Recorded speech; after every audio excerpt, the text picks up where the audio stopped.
প্রিয় শিক্ষার্থীবৃন্দ, কারিগরি ত্রুটিজনিত কারণে আমাদের সকালে ক্লাসটি এখন নিতে হয়েছে। বিদ্যুৎ ছিল না, তো কারিগরি শিক্ষা অধিদপ্তর এটুআইয়ের যৌথ উদ্যোগে দক্ষতা বাতায়ন ফেসবুক পেজ এ কারিগরি শিক্ষাধারা ডিপ্লোমা ইন ইঞ্জিনিয়ারিং চতুর্থ পর্বে পাওয়ার টেকনোলজি ছাত্রছাত্রীদের জন্য লাইভ ক্লাস। তোমাদেরকে আবারও স্বাগতম। বিষয় automotive suspension, brake, steering and transmission system, subject code ৬৭-১৪২। তো আজকে আমরা যে অধ্যায়টি নিয়ে আলোচনা করব সেটি হচ্ছে অটোমোটিভ ট্রান্সমিশন সিস্টেম, অধ্যায় পঞ্চম। তো আমরা এটিকে দুটি অংশে ভাগ করেছি। তো এটি আমাদের আজকে প্রথম অংশ। উপস্থাপনায় বরাবরের মতো আমি Sanjay Banik, junior instructor, Sylhet polytechnic institute, Sylhet. তো আমরা আমাদের এই অধ্যায় থেকে যা শিখব যে একটি অটোমেটিক ট্রান্সমিশন গিয়ারবক্স কীভাবে কাজ করে, এর শিখন ফোনগুলো হচ্ছে যে ফ্লুইড কাপলিং ও টর্ক কনভার্টার সম্পর্কে জানতে পারবো, ফ্লুইড কাপলিংয়ের গঠন এবং কার্যাবলী সম্পর্কে জানতে পারবো, ফ্লুইড কাপলিং এর সুবিধা এবং অসুবিধা সম্পর্কে জানতে পারবো, টর্ক কনভার্টার এর গঠন এবং কার্যাবলী সম্পর্কে জানতে পারবো, ফ্লুইড কাপলিং ও টর্ক কনভার্টারের মধ্যে বেসিক যে পার্থক্য সেই পার্থক্য সম্পর্কে আমরা জানতে পারব। তো এখানে আমরা একটি ফ্লুইড কাপলিং দেখতে পাচ্ছি, যে কি ফ্লুইড কাপলিংকে অন্য কথায় ফ্লুইড ড্রাইভও বলে। এটা ইঞ্জিন ও গিয়ারবক্সের মাঝে সংযোগ স্থাপন করে, যা ক্লাসের পরিবর্তে ব্যবহার করা হয়। প্রিয় শিক্ষার্থী, আমরা এর আগে অধ্যায়গুলো যখন আলোচনা করছিলাম তখন হয়তো তোমাদের মনে আছে যে ইঞ্জিন এবং গিয়ারবক্সকে শক্তি সরবরাহ বন্ধ অথবা বিচ্ছিন্ন করার জন্য আমরা একটা এই মেকানিজম ব্যবহার করে থাকি, যাকে আমরা ক্লাস বলে চিহ্নিত করেছি। ক্লাসের কাজ কি, যে আমি যখন ক্লাস পেডেলে চাপ দেব সেই অনুযায়ী সংযোগ বিচ্ছিন্ন হবে এবং সংযোগ প্রাপ্ত হবে। তো এই জায়গাটার পরিবর্তে আমরা এখন কি ব্যবহার করব, আমরা সরাসরি তরল পদার্থে চালিত একটি ফ্লুইড কাপলিং ব্যবহার করব। ফ্লুইড কাপলিং মূলত একটি পাম্প ও টারবাইন নিয়ে গঠিত, অর্থাৎ যে প্রক্রিয়া ইঞ্জিনের শক্তিকে ফ্লুইড ড্রাইভের মাধ্যমে মোটরযানের চাকায় শক্তি সরবরাহ করার ব্যবস্থাপনা থাকে, সেটি হচ্ছে আমাদের ফ্লুইড কাপলিং। তো এখানে যদি আমরা একটু ভালো করে লক্ষ্য করে থাকি, তো এটা হচ্ছে আমাদের ইঞ্জিন। সেই ইঞ্জিনের যে শক্তি সেই শ্যাফটের মাধ্যমে আমরা এখানে পাবো, যাকে আমরা বলতেছি পাম্প। সেই পাম্পটি যখন ঘুরবে তখন তার মধ্যে একটা শূন্যতা হবে। এই শূন্যতা পূরণের জন্য সেই রিজার্ভার থেকে কি আসবে, একটা ফ্লুইড এখানে আসবে। সেই ফ্লুইডটি উচ্চ চাপে এই দিক দিয়ে প্রবাহিত হয়ে এখানে যে টারবাইন আছে সেই টারবাইনে গিয়ে সে নিক্ষেপ করবে, ফলে টারবাইনটি ঘুরতে থাকবে। যখনই আমার এই টারবাইনটি ঘুরতে থাকবে তার সাথে সংযুক্ত প্রপেলার শ্যাফট, ডিফারেন্সিয়াল যে ড্রাইভ আছে সেই ড্রাইভগুলি চলতে থাকবে। তো নর্মালি এখানে কি হয়, ইঞ্জিনের সেই শক্তিটা আমরা দিয়ে থাকি, ফলে এটা ঘূর্ণন গতিপ্রাপ্ত এবং একটা সেন্ট্রিফিউগাল ফোর্সে নিয়ে কাজ করে। এবং এখানে রক্ষিত যে অয়েল আছে, যে এটাকে আমরা ফ্লুইড হিসেবে ব্যবহার করতেছি, সেই রক্ষিত অয়েলটি সেই অপোজিটে যে টারবাইন আছে সেই টারবাইনকে সে নিক্ষেপ করবে, ফলে সেই টারবাইনটিও কি ঘুরতে থাকবে। এই কাজটি আমরা করে থাকি ক্লাসের পরিবর্তে, এবং এই অংশটি আমাদের ড্রাইভ শ্যাফটের সাথে এই আমাদের যে গিয়ারবক্স সেই গিয়ারবক্সের সাথে সংযুক্ত থাকে। তো নর্মালি আমরা শক্তি এখানে প্রয়োগ করি এবং তার প্রভাবে আমরা এদিকে শক্তি পেয়ে থাকি। তো একটি ফ্লুইড কাপলিং আসলে কিভাবে গঠন করা হয়, তো একটি ফ্লুইড কাপলিং মূলত আমরা কিভাবে বুঝতে পারি যে এটা ইঞ্জিন ও গিয়ারবক্সের মাঝে সংযোগ স্থাপন করবে, যা পূর্বে আমরা বলেছিলাম, এবং ক্লাসের পরিবর্তে আমরা ব্যবহার করব। ফ্লুইড কাপলিং মূলত একটি পাম্প ও একটি টারবাইন নিয়ে গঠিত। তো আমাদের যে এই অংশটি, সেই অংশটিকে বলতেছি আমরা পাম্প সাইড, এবং এই অংশটিকে বলতেছি আমাদের টারবাইন সাইড।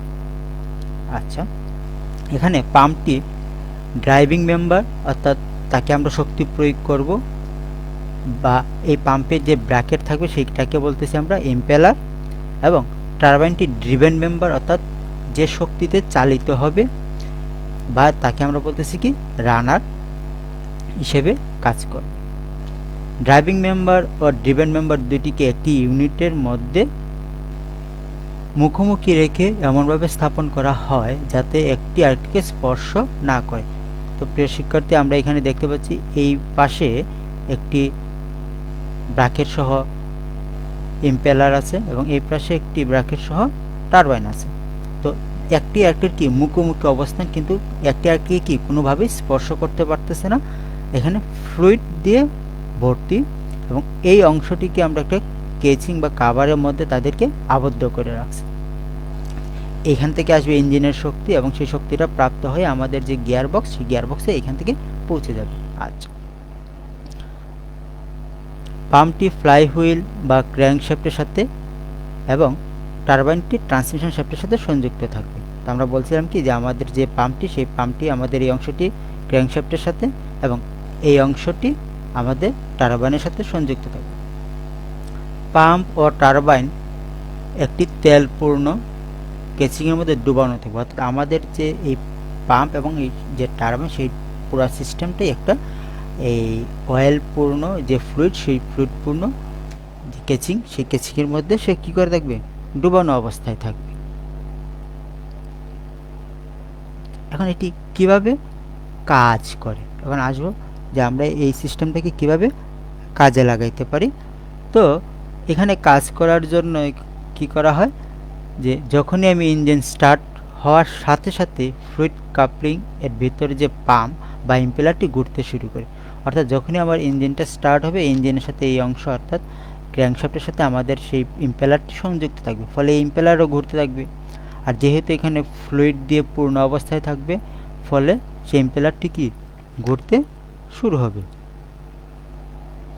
তো এবং যে ভ্যানের সাহায্যে ফ্লুইডকে জুড়ে সামনের দিকে ধাক্কা দেবে, অর্থাৎ এটা যখন ঘুরতে শুরু করবে তখন এখানে যে ভ্যান বা ব্র্যাকেট বলে, সেই ব্র্যাকেটের সাহায্যে আমার যে এখানে যে ফ্লুইড আছে, সেই ফ্লুইডকে দেখো এখানে লাল অ্যারো চিহ্ন দিয়ে জুড়ে সামনের দিকে কি করতেছে, নিক্ষেপ করতেছে, অর্থাৎ এই পাশ দিয়ে ফ্লুইডটাকে টেনে নিয়ে ওই পাশে নিক্ষেপ করতেছে। আচ্ছা, ইঞ্জিনের স্পিড যত বাড়তে থাকে, সেন্ট্রিফিউগাল ফোর্সের কারণে এর ধাক্কার মাত্রা কি বাড়তে থাকে। যখনই আমাদের ইঞ্জিনে আরপিএমটা বেড়ে যাবে, ফলে এখানে যে একটা সেন্ট্রিফিউগাল ফোর্স উৎপন্ন হবে, সেই ফোর্সের কারণে সেই ফ্লুইড প্রবাহ, সেই প্রবাহ কি বেড়ে যাবে। আর ফ্লুইড প্রবাহ বেড়ে গেলে ধাক্কার মাত্রাও কি হয়ে যাবে, বেড়ে যাবে।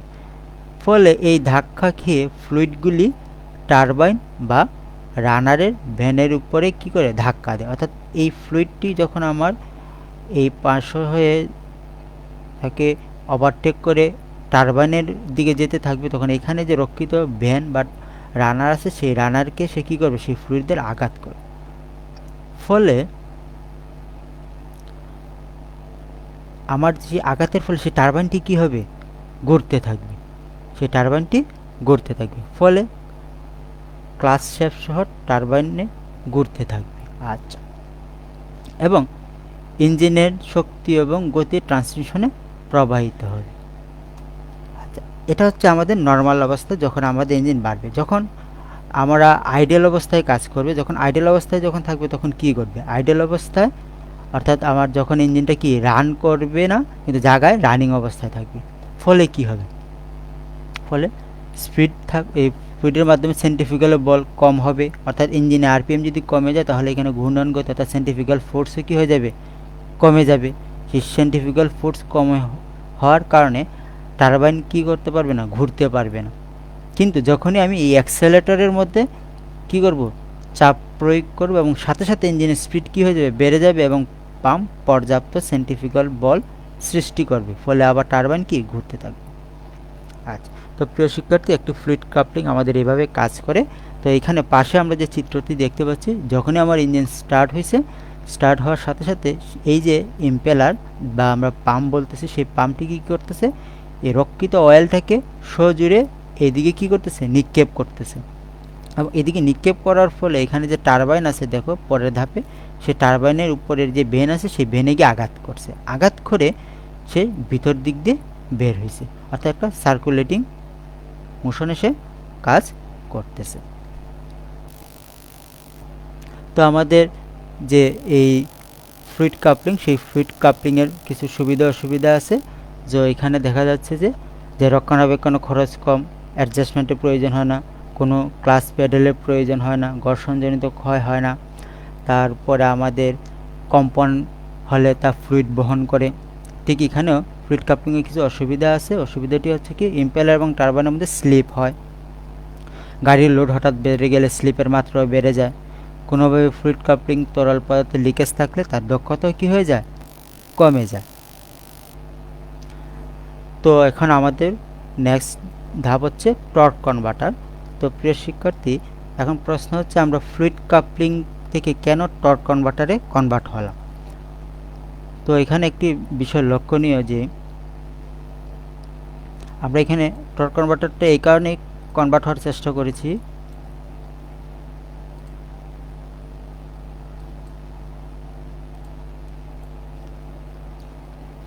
তো এখানে আমরা টর্ক কনভার্টারটা ব্যবহার করার কারণ হচ্ছে আমাদের যে ফ্লুইড কাপলিং ছিল, এখানে ছিল কি আমাদের পাম্প, আর এখানে ছিল কি আমাদের রোটর। তো এখানে ঘটনাটা কী করতো, যখনই ফ্লুইডটা এই দিক দিয়ে প্রবাহিত হতো, ঠিক বিপরীত দিক দিয়ে যখন সেই ফ্লুইডটা আসতো, তখন এই ফ্লুইডকে কি মুখোমুখি হতো, তখন তাদের গতি কমে যেত। সেই অসুবিধা থেকে বের হয়ে যাওয়ার জন্য আমরা টর্ক কনভার্টারটা ব্যবহার করছি। তো এখানে টর্ক কনভার্টারটা ব্যবহারের জন্য আমরা এখানে ঠিক ফ্লুইড কাপলিংয়ের একটি উন্নত মানের ভার্সন, যাকে বলতেছে একটা বিশেষ ধরনের উন্নত মানের ফ্লুইড কাপলিং। এখানে ফ্লুইডের মাধ্যমে কাপলিং সম্পন্ন করা হয়। ঠিক আমাদের আগেও যে টর্ক আমরা ফ্লুইড কাপলিংটা ব্যবহার করছি, সেখানেও কিন্তু ফ্লুইডের মাধ্যমে কাপলিং সম্পন্ন করা হতো। ঠিক এখানেও ফ্লুইডের মাধ্যমে আমাদের সেই কাপলিং মানে কি জোড়া লাগানো, সেই কাপলিংটাকে সম্পন্ন করা হয়।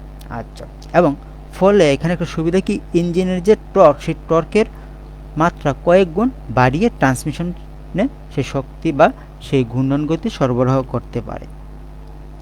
এটিও ইঞ্জিন ও গিয়ারবক্সের মাঝে সংযোগ স্থাপন করা হয়, যা ক্লাসের পরিবর্তে ব্যবহার করা হয়। টর্ক কনভার্টার মূলত তিনটি অংশ নিয়ে গঠিত। তো একটি অংশ হচ্ছে আমাদের পাম্প, একটি অংশ হচ্ছে টারবাইন, একটি অংশ হচ্ছে স্টেটর। তো আমরা এই অংশটিকে বলতেছি আমাদের ফ্লাইহুইল, এবং এই পরে একটা আবদ্ধ কেচিংয়ের মধ্যে আছে টারবাইন, ঠিক মিডিলে আছে স্টেটর, তার পরবর্তী আছে পাম্প। তো এখানে প্রিয় শিক্ষার্থী, একটি লক্ষণীয় বিষয় হচ্ছে আমাদের যে ফ্লাইহুইল আছে, সেই ফ্লাইহুইলের সাথে যে টর্ক কনভার্টারের কেচিং বা কাবার বলি, সেটা ফিক্সডভাবে আটকানো। আচ্ছা, আর ঠিক কেচিং বা কাভারের মধ্যে আমাদের যে পাম্প ইউনিটটি আছে, সেই পাম্প ইউনিটটি ফিক্সড। তো এখানে লক্ষণীয় বিষয়টা কি, যদি আমার সেই ফ্লাইহুইলটা ঘূর্ণন গতি প্রাপ্ত হয়, ফলে আমার কেচিংয়ের সাথে সংযুক্ত ফ্লাইহুইল, তাহলে কেচিংটাও ঘুরতে থাকবে। আচ্ছা, যদি কেচিং ঘুরতে থাকে, তাহলে কেচিংয়ের সাথে আমার যে ইম্পেলার বা পাম্প বলতেছি, সেই অংশটিও ফিক্সড, তো সেও ঘুরতে থাকবে। আচ্ছা, যখনই সে ঘুরতে থাকবে, এবং আর এই টারবাইনের অংশটি মুক্ত অবস্থায় ফ্রিলি থাকবে, এবং যা আউটপুট শ্যাফট হিসেবে আমাদের যে ট্রান্সমিশন গিয়ারবক্স আছে, সেই ট্রান্সমিশন গিয়ারবক্সের সাথে সংযুক্ত থাকবে। তো আমরা যে টর্ক কনভার্টারটা নিয়ে আলোচনা করতেছি, তো এই টর্ক কনভার্টারটা কী কী অংশ থাকে, তা আমরা বলছি যে তিনটি অংশ থাকে। একটি হচ্ছে ইম্পেলার, যাকে আমরা বলতেছি পাম্প, একটি হচ্ছে স্টেটর, আর একটা হচ্ছে কি টারবাইন। তো এখানে কি বলছে, এটা একটি বিশেষ ধরনের উন্নত মানের কি ফ্লুইড কাপলিং। এটিও ইঞ্জিন ও গিয়ারবক্সের মাঝে সংযোগ স্থাপন করে, যা ক্লাসের পরিবর্তে ব্যবহার করা হয়। টর্ক কনভার্টার মূলত পাম্প, টারবাইন ও স্টেটর নিয়ে গঠিত। আচ্ছা, যা একটি ইউনিট বা হাউজিং এর তেল পূর্ণ অবস্থা ডোবানো, অর্থাৎ আমাদের যে টর্ক কনভার্টারের মধ্যে এই অংশটি হচ্ছে আমাদের টারবাইন, ঠিক মিডিলের যে অংশটি হচ্ছে আমাদের স্টেটর, এবং এই অংশটি হচ্ছে আমাদের পাম্প।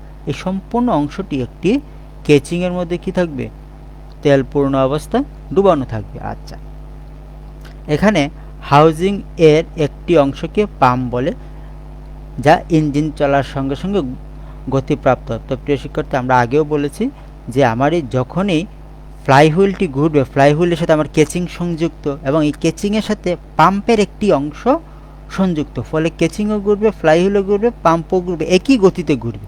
কিন্তু আমার যে টারবাইন, সেই টারবাইনটি কী থাকবে, মুক্ত অবস্থায় থাকবে, যার ফলে সে ফ্লুইডের ধাক্কায় ঘুরবে, শুধুমাত্র ফ্লুইডের ধাক্কায় ঘুরবে। অর্থাৎ ইঞ্জিনের ঘূর্ণন গতির ধাক্কায় আমার টারবাইনটি ঘুরবে, অর্থাৎ এই আমার পাম্পটি ঘুরবে, পাম্পের যে ব্র্যাকেট সেই ব্র্যাকেটটি ঘুরবে, আর সেই ব্র্যাকেটের ফ্লোর উপর ডিপেন্ড করে আমার টারবাইনটি ঘুরবে। তো এখানে আমাদের যে পাম্পটি, ইঞ্জিনের শক্তি যেহেতু এখানে এই পাম্পে সরবরাহ করা হয়, তাহলে পাম্পটি ড্রাইভিং মেম্বার বা এম্পেলার এবং টারবাইনটি কি ড্রিভেন মেম্বার বা রানার হিসেবে গণ্যপ্রাপ্ত হবে এবং ট্রান্সমিশনে সেই শক্তি সরবরাহ হবে। পাম্প ও টারবাইনের মাঝে একটি স্টেটর সংযুক্ত থাকে। এই অংশটিকে বলতেছি আমরা কি, যে স্টেটর, যাকে এই যে এখানে দেখা যাচ্ছে, এই অংশটা হচ্ছে আমার কি স্টেটর। এই স্টেটরটি ওয়ান ওয়ে ক্লাস হিসেবে কাজ করে, অর্থাৎ সেই স্টেটরটি একদিকে ঘুরবে, এই স্টেটরটি আমাদের একদিকে ঘুরবে। আচ্ছা, পাম্পটি ফ্লাইহুইল এবং ক্র্যাঙ্কশ্যাফট হাউজিংয়ের সাথে সংযুক্ত এবং টারবাইনটি ট্রান্সমিশন শ্যাফটের সাথে সংযুক্ত। তো এখানে আসলে টর্ক কনভার্টারটা কিভাবে কাজ করবে, তো আমরা এখানে একটি টর্ক কনভার্টারের এই ভিতরের অংশটি দেখার চেষ্টা করছি। এই অংশটি হচ্ছে আমার কি টারবাইন, তাই যে মুক্ত অবস্থায় দেখো সরাসরি আমাদের গিয়ারবক্সের সাথে সংযুক্ত, আর এই অংশটি হচ্ছে আমাদের পাম্প।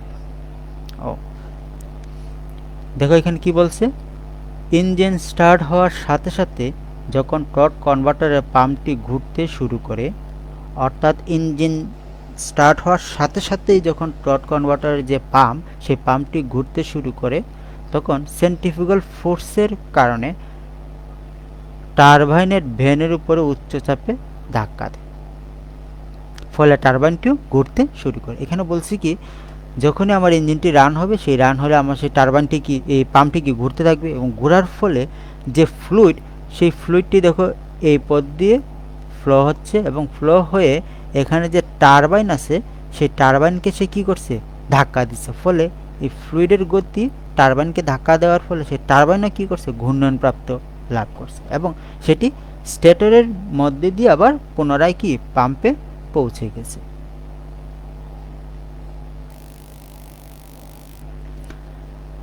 তো এখানে টারবাইন হতে ধাক্কা খেয়ে ফিরে আসা ফ্লুইড স্টেটর ভেনে আঘাত করে, অর্থাৎ যখনই আমার পাম্প থেকে ফ্লুইডটি প্রবাহিত হয়ে টারবাইনকে আঘাত করবে, সেই আঘাতপ্রাপ্ত ফ্লুইড দেখো বের হয়ে এখানে যে স্টেটর আছে, সেই স্টেটরকে আঘাত করতেছে, এবং যখন এই স্টেটরকে আঘাত করতেছে, সরাসরি স্টেটরকে যখন আঘাত করবে, এই পোর্শনে স্টেটর কি এদিকে যাওয়ার চেষ্টা করবে, কিন্তু এদিকে তো ক্লাস এই স্টেটর ঘুরবে না, কারণ এটা ওয়ান ওয়ে ক্লাস, স্টেটরটি এই দিকে ঘুরবে, ফলে হঠাৎ করে এখানে ধাক্কা খেয়ে প্রেশার কি হয়ে গেল, বেড়ে গিয়ে উচ্চচাপে টারবাইনকে ঘুরাইতে সাহায্য করলো, ফলে টারবাইনে এই আমার যে ইম্পেলার, সেই ইম্পেলারটার কি হয়ে যাবে, গতি বেড়ে গেল, এবং পাম্প যেদিকে ওই ফ্লুইড ফ্লো হবে, সেই দিকে সেই প্রবাহটাকে নিক্ষেপ করবে। অর্থাৎ কি বলছে,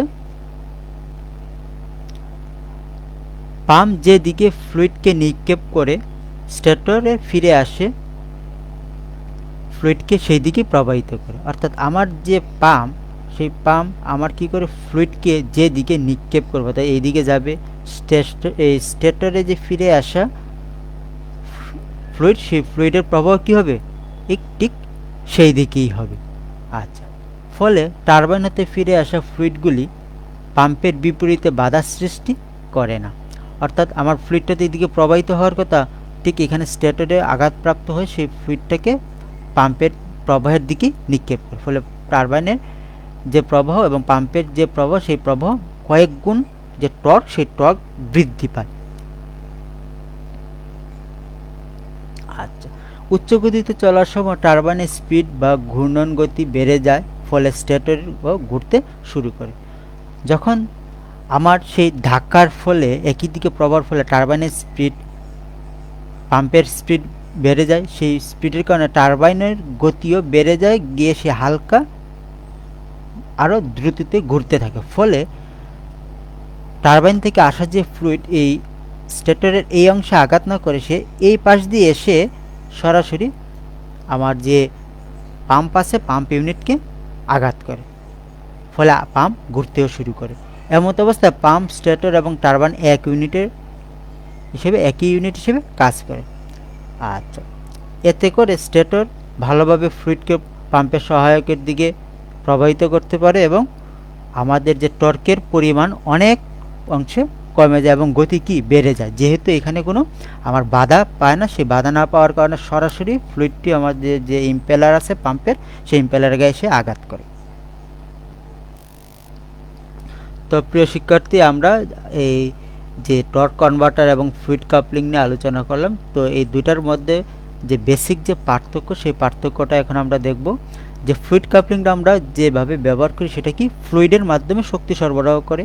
পূর্বেও বলেছি আমাদের টর্ক কনভার্টার একই কাজ করে, সেও ফ্লুইডের মাধ্যমে শক্তি সরবরাহ করে। এটি স্বয়ংক্রিয় উপায়ে কাজ করে। আমাদের যে ফ্লুইড কাপলিং, সেই ফ্লুইড কাপলিংটি আমাদের স্বয়ংক্রিয় উপায়ে সে কাজ করে।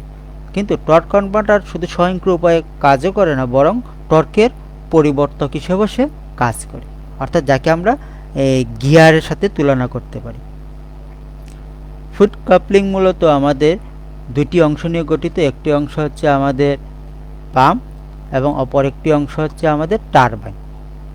কিন্তু আমাদের টর্ক কনভার্টারকে আমরা একটু উন্নত ভার্সনে নিয়ে গেছি। সেই উন্নত ভার্সনে নিয়ে যাওয়ার জন্য সেখানে আমরা আরেকটি অংশ সংযুক্ত করছি, যাকে বলতেছি আমরা স্টেটর। তাহলে আমাদের টর্ক কনভার্টারের তিনটি অংশ, একটি হচ্ছে পাম্প, টারবাইন, স্টেটর। তো ফ্লুইড কাপলিংয়ে আমরা যে ভেন বা যে ব্লেড বা যে ব্র্যাকেটের কথা বলতেছি, সেই ব্র্যাকেটগুলো দেখতে সোজা থাকে, কিন্তু আমাদের টর্ক কনভার্টারের যে ব্র্যাকেট বা ভেনগুলো থাকবে সেগুলো হচ্ছে বাঁকানো। এটা শুধু ক্লাচের বিকল্প হিসেবে কাজ করে। ফ্লুইড কাপলিংটা মূলত ক্লাচের বিকল্প হিসেবে কাজ করে, আর আমাদের যে টর্ক কনভার্টার সেটা ক্লাচের বিকল্প হিসেবে এবং গিয়ারের বিকল্প হিসেবেও কাজ করে। অর্থাৎ এখানে আমি ইচ্ছে করলে আমি টর্কের পরিমাণ বাড়াইতে পারি, টর্কের পরিমাণ কমাইতে পারি। আমরা জানি যে টর্ক বাড়লে গতি কমবে এবং গতি বাড়লে টর্কের পরিমাণ কমে যাবে। এটি শক্তি সরবরাহ করে কিন্তু টর্ক বাড়ায় না। কিন্তু আমাদের টর্ক কনভার্টার কি করবে, টর্কের পরিমাণ কয়েক গুণ বাড়িয়ে ট্রান্সমিশনে সেই শক্তি সরবরাহটাকে পৌঁছে দিবে। তো প্রিয় শিক্ষার্থী, আমাদের আজকে এই আলোচনাটুকুর থেকে আমরা যা শিখতে পারলাম, ফ্লুইড কাপলিং এবং টর্ক কনভার্টার ব্যবহারের উদ্দেশ্য সম্পর্কে আমরা জানতে পারছি। আমি কি কারণে ফ্লুইড কাপলিং ব্যবহার করব এবং ফ্লুইড কাপলিংয়ের পরিবর্তে কি কারণে আমি টর্ক কনভার্টার ব্যবহার করব, দুটা বেসিক পার্থক্য আমরা বুঝতে পারছি। ফ্লুইড কাপলিং এবং টর্ক কনভার্টারের গঠন এবং কার্যপ্রণালী আমরা বুঝতে পারছি। ফ্লুইড কাপলিং এবং টর্ক কনভার্টার পরিচালনার জন্য যে বেসিক পার্থক্য, সেই বেসিক পার্থক্য আমরা আলোচনা করলাম, যা তোমাদের কাজে আসবে। তো পুনরায় ধন্যবাদ প্রিয় শিক্ষার্থীবৃন্দ। এই ক্লাসটি অনলাইনে পুনরায় দেখতে দক্ষতা বাতায়ন ফেসবুক পেজ অথবা www.skill.gov.bd/dt ওয়েবসাইটে ভিজিট করবে। সেখানে তোমাদের জন্য বিষয়ভিত্তিক অনলাইন ক্লাসগুলো আপলোড করা হয়। তো পরিশেষে একটি কথাই বলবো, আমরা শিষ্টাচার মেনে চলে এবং নিরাপদে থাকি। পরবর্তী ক্লাসের জন্য আমরা নিজেদেরকে প্রস্তুত রাখব, সেই বলে আমাদের এই পঞ্চম অধ্যায়ের অটোমেটিক ট্রান্সমিশনটি প্রথম অংশ শেষ করলাম। তো পুনরায় তোমাদেরকে ধন্যবাদ জানিয়ে আজকের এই ক্লাস এখানে শেষ করছি। ধন্যবাদ।